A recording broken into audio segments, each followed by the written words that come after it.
What is up, everybody, and good morning. So that last little clip that you just saw was the day after the video that was just posted the most recently. It's that blizzard day. This little highlight reel that just came through was the very next day. It got up over 50 degrees. It was beautiful. It was like a real spring day. Well, it's not quite like that today so much. We're down into the single digits again, sun shining. It's actually going to be a very warm week, but we had a couple cold mornings here.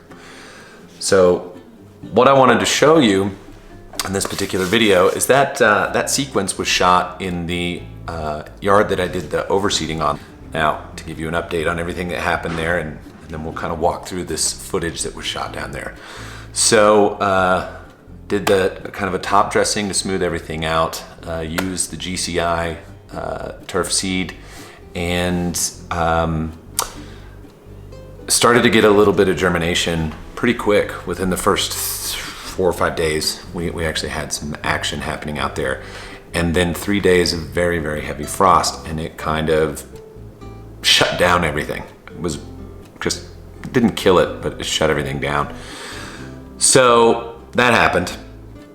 I went back down there and just sort of took a look at it and see what happens, just kind of water it and whatever. Okay, so then in the front, you'll see this little shot here of the mud. The water main had to get dug back up. So it was without water then on the front yard for a little while, because that was feeding into the front sprinkler lines, and it was all screwed up. So a bunch of equipment got onto the front lawn as well. Well, the back lawn was kind of cruising along because it was kind of covered and, you know, fairly shady and protected, and it did pretty well. It actually kind of grew in fast and covered off really nicely. So what you see in a lot of these, and where I'm pulling away the snow and looking at it, that's all in the backyard.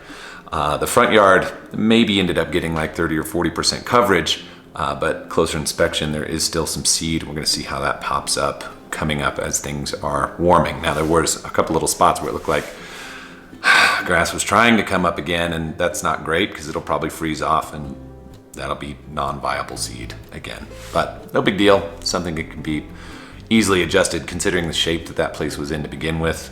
We've got some time and we're gonna make that place look pretty happy. So the thing that I wanted to point out here is, so the way that everything was seeded in, especially in the backyard, there were some areas where there was some just dead turf and it was sort of shielding the ground, and we did kind of an overall seeding across the whole thing. One thing I told the homeowner to do was this year to not really get rid of the leaves on the lawn. I wanted them spread around a little bit to give a little extra coverage. So if you take a look here, by pulling back some of those leaves to see what's been grown under those leaves, and it's pretty fantastic because it was an insulated layer. The snow fell down on top of it, and it's been protecting, and that actually grass has been growing, especially on these warmer days when the heat would really hit down on those leaves.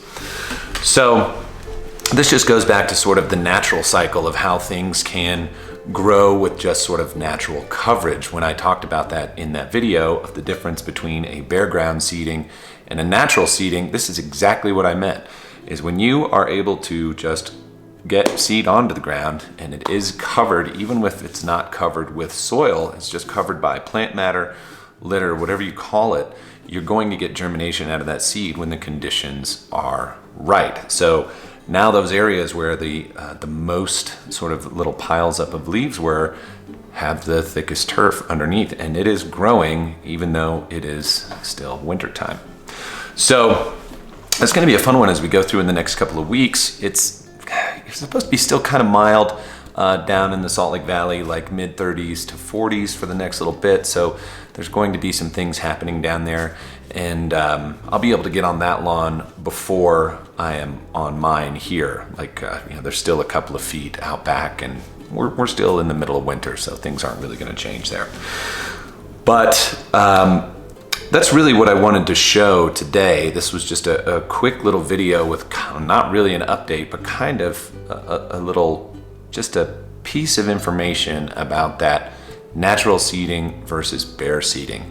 So I'm going to continue a little bit more onto that, I suppose. I don't want to leave you hanging so much.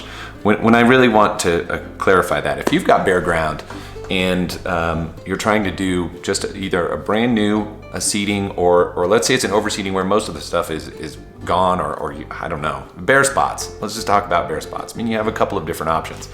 My friend Jeff with Turfmend, he sells something that's like a patch filler. That's always an option for people if they're trying to fill in small patches. If you're looking for coverage and you're trying to get a larger area to grow, your best options are slit seeding, which works really great, or some form of coverage. Now, I don't particularly care for like a hay or straw that a lot of people do.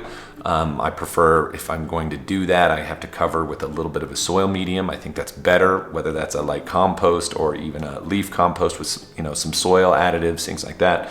That really makes the biggest difference to get the best germination out of a bare ground. And now a lot of people just do that with aerators, and that's fine too. Depending on your grass seed, if it gets good coverage down or things get into that hole in those bare ground areas, sure, you're gonna get a good explosion of new growth there. So now that's it. Okay, that was kind of a preemptive that's it a minute or two ago. Now we'll actually be to the end of it.